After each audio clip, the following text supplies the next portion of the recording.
को बताया जाएगा और ये बात आपको क्रिस्टल क्लियर पता होनी चाहिए। तो यहाँ पर जिस बच्चे की कुंडली थी उसकी डेट ऑफ बर्थ है 2 नवंबर 1999। अगर आप यहाँ से देखेंगे तो इस बंदे का जो है मूलांक जो है 2 है। मूलांक 2 का मतलब होता है कि ऐसे इंसान का थोड़ा सा मूड ही ज़्यादा होगा, क्योंकि यहाँ पर अगर आप सोचोगे तो न्यूमरोलॉजी के हिसाब से 2 नंबर जो है इमोशंस को कंट्रोल करता है, या चंद्रमा जो है इसके दाता हैं, या चंद्रमा इसके मेन गॉड हैं। तो ऑब्वियस सी बात है ऐसे लोग का थोड़ा सा फ्लैक्चुएटिंग माइंड होगा। अब यहीं पर हमारे उसके हिसाब से देखेंगे तो हमारे वैदिक के हिसाब से अलग है, क्योंकि वैदिक के हिसाब से इनकी लग्न कुंडली 1 नंबर की बनी है, बट नौमांस कुंडली 2 नंबर की बनी है। तो लग्न कुंडली 1 नंबर की दैट इज मेष राशि की बनी है, बट नौमांस कुंडली इनकी आपकी वृष लग्न की। तो वृष लग्न के अलग फीचर होते हैं। तो ये बंदा शुरुआत में तो मेष लग्न जैसा होगा, बट धीरे धीरे क्या होता है आफ्टर 40s जो होता है नौमांस के हिसाब से इंसान या कह सकते हो जीवन का पूर्वार्ध और उत्तरार्ध का हो जाता है हिसाब था। तो उत्तरार्ध में इस इंसान का नेचर थोड़ा सा बदल जाएगा जो नौमांस कुंडली कर रही है। 2 नंबर 1999 को पूरा ऐड करोगे तो इनका जो भाग्यांक बनता है वो 5 नंबर बनता है, दैट इज मरकरी को करता है। तो बाद में बंदा थोड़ा सा बिजनेस माइंडेड ज़्यादा हो जाएगा, अभी भले उतना बिजनेस माइंडेड नहीं है, इस तरीके से कह सकते हो। मरकरी का मतलब एक ये भी होता है थोड़ा सा चाइल्डिश नेचर भी होता है, या उस तरह की चीज़ों को करेंगे, या समझिए कि लाइफ के उत्तरार्ध में ये मरकरी जैसे फीचर्स अपने अंदर डेवलप कर लेंगे तो इनका कह सकते हो सक्सेस रेट ज़्यादा बेटर होगा। देन ये जो 2 नंबर है इमोशंस को हर बात में इमोशंस पर रहेंगे तो प्रॉब्लम आएगी, और यंग एज में या कम एज में इनको ज़्यादा प्रॉब्लम आ रही होगी, या हर इंसान के साथ बहुत सारे लोग के साथ ऐसा होता है कि कम एज में ज़्यादा प्रॉब्लम आ रही होती है, क्योंकि वो बहुत ज़्यादा इमोशनल होते हैं। फिर काफ़ी जगह सफ़र करते करते उनको समझ में आ जाता है कि नहीं ज़्यादा इमोशन से काम नहीं करते, थोड़ा सा दिमाग भी लगाना चाहिए, क्योंकि मरकरी दिमाग का या आपकी बुद्धि का कारक होता है। तो ये इनका 2 नंबर 1999 है, टाइम 4:35 PM है, और जगह इनका प्लेस जो है बनारस का ही है। ठीक है, इस बच्चे की कुंडली 1 नंबर का लग्न है। 1 नंबर के लग्न में जो है लग्न की डिग्री सिर्फ 3 डिग्री है, और 1 नंबर के लग्न में ही इनका सैटर्न और जुपिटर दोनों बैठा हुआ है। अब 1 नंबर वैसे भी आप देखेंगे फर्स्ट हाउस जो होता है सूर्य का इस तरीके से कहना जाता है, या फर्स्ट हाउस में सूर्य जी की तो अच्छी प्लेसिंग होती है।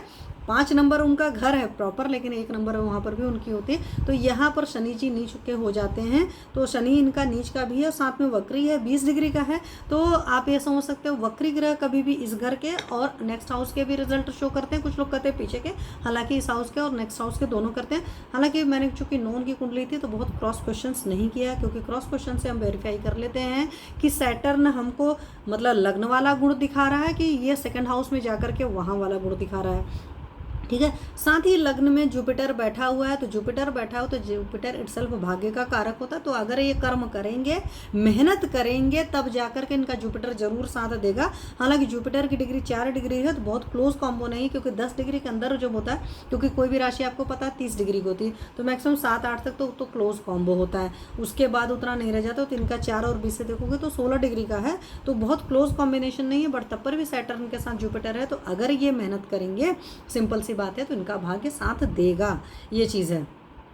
फिर इनका चौथे घर में राहु है। 4th हाउस के राहु को आप लोग मेजॉरिटी लोग जानते हो कि 4th हाउस का राहु जो होता है बहुत मेटेरियलिस्टिक होता है, बहुत मेटेरियलिस्टिक चीज़ें उसको चाहिए होता है। और 4th हाउस के राहु की ही रेमेडी के बारे में बात कर दूं तो 4th हाउस के राहु के रेमेडीज़ के लिए, या राहु के रेमेडी के लिए बोलते हैं हमेशा गंगा स्नान वगैरह जरूर करना चाहिए।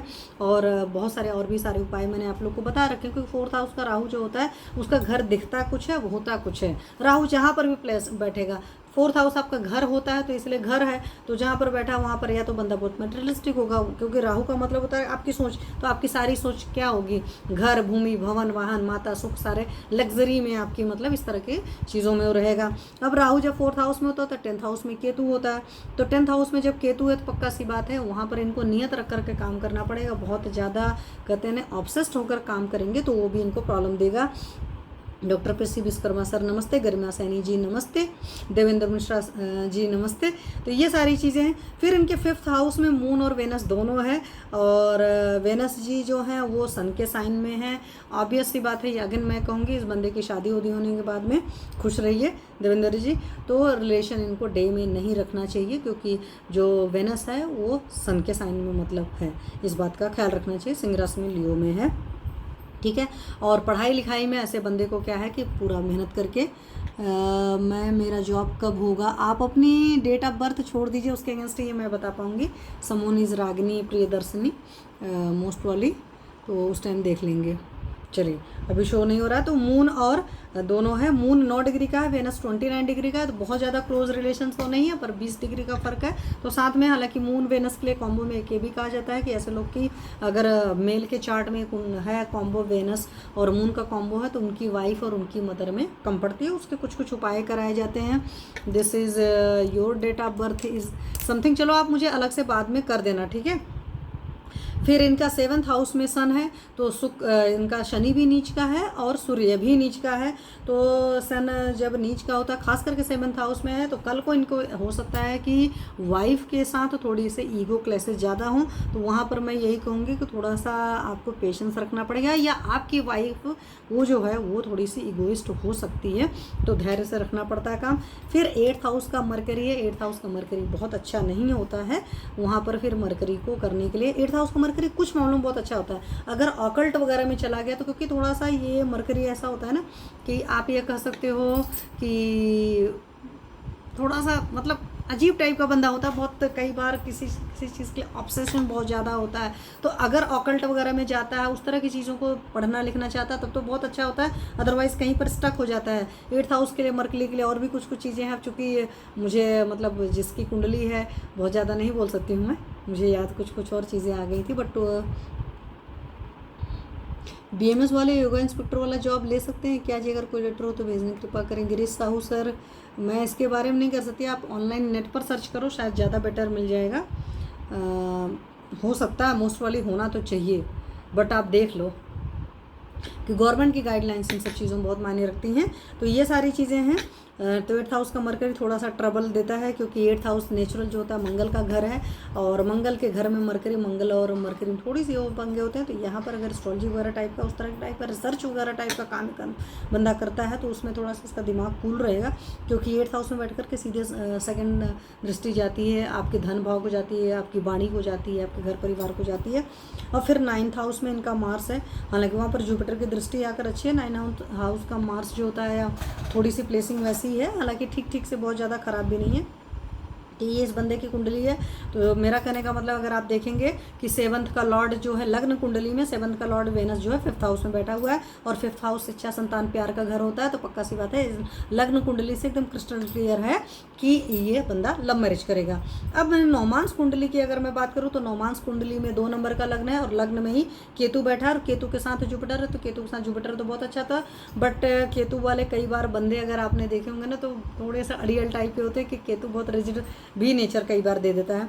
नीयत बहुत अच्छी होनी चाहिए, बट केतु के साथ मैंने देखा जो लोगों का नेचर रियल में, हालांकि केतु के पॉजिटिव एट्रीब्यूट बहुत अच्छे होते हैं, क्योंकि अध्यात्म का कारक ग्रह है। तो अध्यात्म की तरफ अगर बंदा ऐसा जाएगा तब तो बहुत अच्छा हो जाएगा, लेकिन अगर मैटरिस्टिक होगा तो ठीक नहीं होता है, क्योंकि जब केतु फर्स्ट में आता है तो राहु 7th में जाएगा। तो जब राहु 7th में जाएगा तो ऐसे लोग के लिए तुरंत लव मैरिज की जाती है। तो एक इनका दूसरा योग यहाँ से दिख रहा है, और मार्स के साइन में, तो ऑब्वियस सी बात है कि राहु जो है सोच जो है उसके अंदर ताकत भी है, गुस्सा भी है, एग्रेशन है, तो इस वजह से भी। फिर इनका 2nd हाउस में मून है, ठीक है, मरकरी के साइन में मून है, तो थोड़ा सा मून का यहाँ से है दिमाग विचलित रहना चाहिए। और फिर अगेन यहाँ पर हुआ है नौमांस कुंडली में भी सप्तमेश जो है 7th हाउस का लॉर्ड जो है मार्स, वो जाकर के 5th हाउस में बैठा है। तो अगेन मतलब फर्स्ट लग्न कुंडली में भी सप्तमेश 5th हाउस में है, वहाँ से भी लव मैरिज आती है। नौमांस कुंडली में भी सप्तमेश जो है 5th हाउस में, तो वहाँ से भी इनका आता है। और यहाँ पर मार्स के साथ मरकरी प्लेस्ड है, हालांकि नौमांस कुंडली में मरकरी अपनी स्वराशि का है, ठीक है। तो इस तरह की सारी चीज़ें हैं। और यहाँ पर इनका जो है नौमांस कुंडली में वेनस देखेंगे वो 8th हाउस में जा रहा है, और दृष्टि में मार्स, सैटर्न और मून सारी चीज़ों की आ रही है। तो ये सब सारी जो कॉम्बिनेशंस हैं इनके सारे, वो कॉम्बिनेशंस यही बता रहे थे कि इस बच्चे की लव मैरिज होनी चाहिए। और जो मेरे हिसाब से टाइमिंग थी, क्योंकि और पहले इस बच्चे की केतु की महादशा से शुरू हुआ था, और वेनस की महादशा 2021 में निकल गया जो रिलेशनशिप का कारक होता है। उसके बाद सन की महादशा इनकी 9 अगस्त 2027 तक रहेगी, और बाद में मून की महादशा आएगी। तो अगर अभी शादी करने को सोचता है, क्योंकि 99 का बच्चा है, 99 के हिसाब से सोचेंगे तो इस बार नवंबर में 26 साल का हो जाएगा। तो इनकी जो शादी के सन में अगर वेनस का कॉम्बो है, तो उससे भी हम बड़े आराम से कर सकते हैं कि इनकी शादी का जो टाइमिंग है लगभग अगस्त 26 से अगस्त 27 के बीच में कॉम्बो बन रहा है, जो इनके मतलब विंशोत्तरी महादशा देखने से आ रहा था। आप लोग का क्या राय है वो भी आप बताइएगा। डॉक्टर मुकेश साहू सर, नमस्ते। चलिए